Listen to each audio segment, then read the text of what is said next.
Assalamu alaikum.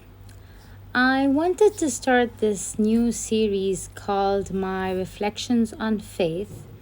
It's this journey I am taking in discovering, looking at reflections and observations in Islam, in the Quran, in the Hadith, in the things around us, and sort of stopping at things that make me stop because they're things that require wonder. I'm not a scholar. I am far from it. I'm just a normal Muslimah that is trying to ponder, and I wanted to share my thoughts with you guys. A little background on me. So I am a normal Arab Muslim girl. I'm brought up, in the Middle East. You get brought up in a household. Alhamdulillah, being born a Muslim, that's a blessing in itself. But being brought up in this region, in the East, not only in the Middle East, even in the East, technically, what happens is there's a lot of teachings that are cultural and not Islamic. That's also part of the discovery to identify what is truly Islamic and what is cultural that has been taught to us.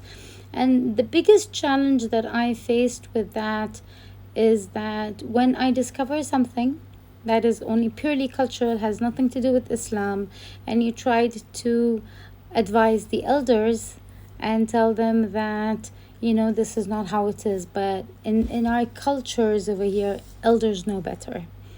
And when you tell them, no, but this is not the teachings, there is no sanad, there's nothing in the hadith or the Quran, they'll be like, oh, but this is how we've been doing it all the time. And it makes me stop to think. Now, not to compare our elders to al-Kafirin, but it is the lesson, the learning is that when the Prophet or any of the Prophets went to their qawm to advise them, they're like, oh, this is what we saw our forefathers do. And from the Quran in Surah Al-Shu'ara, it says, قالوا بل وجدنا آباؤنا كذلك يفعلون. Rather, we found our forefathers doing thus. This is in Surah Al-Shu'ara 2674.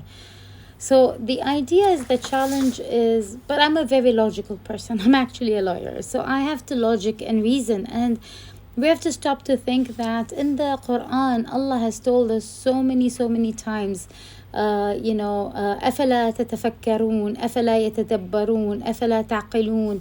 He's asking us to reflect, to ponder deeply, to intellect. I'll give you an actual interesting trivia that I found out, that I actually searched in it. And it says, did you know that in the Quran contains roughly 49 mentions of reason, al-aql, and ta'aql. 18 mentions of tafakkar, reflection, and 8 mentions of tadabbur. That means Allah wants us to use our brains, to use our ability to think and logic and reason. And subhanallah, that showed up when I was about 15 or 16 years old. Dude, I had I don't know if I had a suicide sort of instinct, I don't know, but I went to my father, Allah yarhamah, may he rest in peace, and I told him, Baba, why are we Muslim? Why are we not Christian or Jews? Because Christians and Jews, according to the Quran, are Ahlul Kitab, the people of the book. And I wanted to reason. I've always been a person to reason. But why Islam? Why not Christianity and Judaism? And before you go crazy on logic, you need to know why the one religion is the right one, not just because, like we said, we found our forefathers doing this, so this is what we're going to follow. You have to reason. Needless to say, my dad got very angry, but subhanallah, I think it's because I asked that. Allah wanted to guide me to his religion. He wanted me steadfast on Islam. A few weeks after that, my father went on a business trip to India, and in India I found out they have books, second-hand books that are sold much cheaper. Baba went, and I've always been obsessed with books. And Baba went and bought me these very big handful of books. And most of the books, subhanallah, were for Sheikh Ahmed Didat. And the first book I read for him was called The Choice. I cannot tell you how much that book changed my mind, changed my life, changed that. At that point, I tell you, I chose Islam. Okay, I wanted to be a Muslim. I looked in it, it made sense to me, it was logical, it was scientific, it was reasonable, it was the right thing because it was right from all the angles. And subhanallah, Allah guided me to that. And you know, with life, as we grow up and everything, you get distracted, you get very distracted in life, and we went astray. I went astray. So I have to say that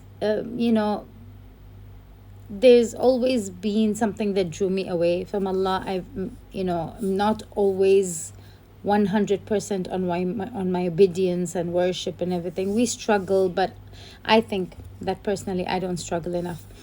But Allah's always guided me to Him, and subhanallah, in that in itself is a blessing, is a huge blessing.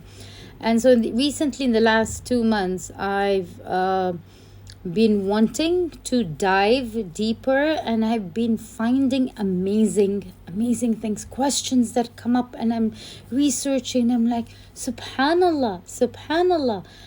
Can you imagine? So these are the things I'm going to share with you. All right.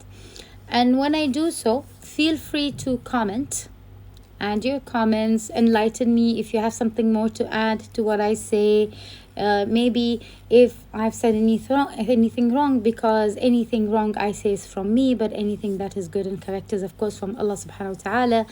But be mindful when you respond.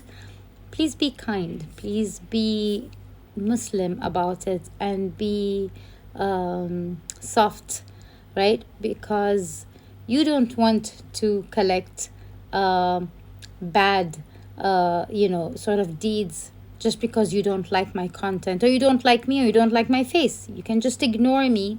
But if you insult me, remember in the Quran Allah said, ما يلفظ من قول إلا عليه رقيب عتيد, which means no word does a person utter except that there is a watcher ready to record it. And even if you write it, right, it is still taken in record. Don't do that to yourself for someone like me who you may disagree or may not like, right? And this verse that I just mentioned was from Surah Qaf. It's 50:18. And inshallah, if my material that I'm going to post is useful to you, alhamdulillah. If not, choose to ignore me completely, right? Assalamu alaikum.